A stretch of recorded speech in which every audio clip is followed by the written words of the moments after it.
Joshua, 20th Congress, sigurado meron namang magfa-file niyan. 'Di ba? Ay, sigurado po. Oo. Sigurado po. Oo, pero at the end of the day, kung ganyan nga nangyayari, meron ba bang pag-asa talaga ito to be more pragmatic about this particular situation?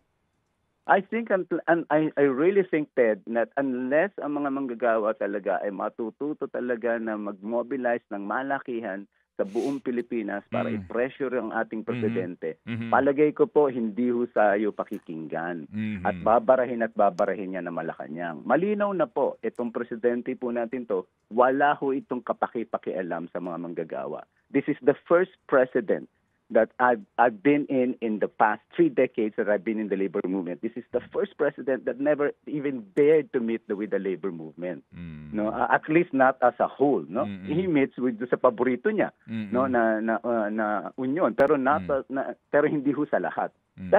That's so unprecedented, no. And more importantly, itong 19th Congress, tignan niyo naman, meron bang champion ang 19th Congress na to ng kahit na anong batas na nakinabang ang mga manggagawa? Wala ho ako naalala eh.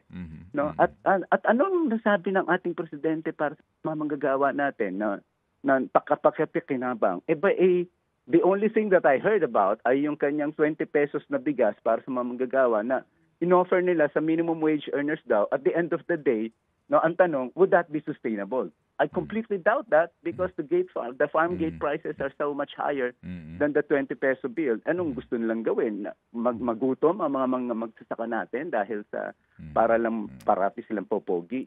Wala hong dapat malinaw na. Walang aasahan ang mga manggagawa sa presidenteng ito.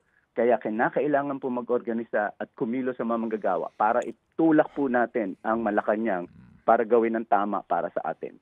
At yun naman din talaga ang nangyayari sa ilang mga bansa na demokratiko na if the institutions fails you, no? O kumbaga kung ikayo binibigo ng mga pinagkakatiwalaan yung institusyon, dapat maramdaman nila. Oo. Tama po yun. At yun ang lang kung bakit nga po may riot sa LA eh. Baka yun ang hinihintay po ng Malacanang. Ay, wag naman siguro, no, ha? Wag naman siguro. Pero ang ating... Wag naman siguro eh. Pero baka ngayon ang hinihintay pa ng Pangulo natin eh. Kahinahuna ng ating panalangin this morning.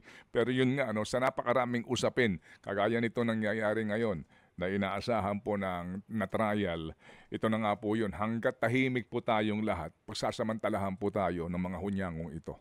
Ay, sorry po. Tama po yun. Ay, sorry. Tama po yun. Okay, sige. Ako na ho magsasabi, mga hunyahong talaga yung mga yan. Pati ho yun na nga ho sa amin na ipapasa niya yan. No? Naku po, hunyango po talaga yun.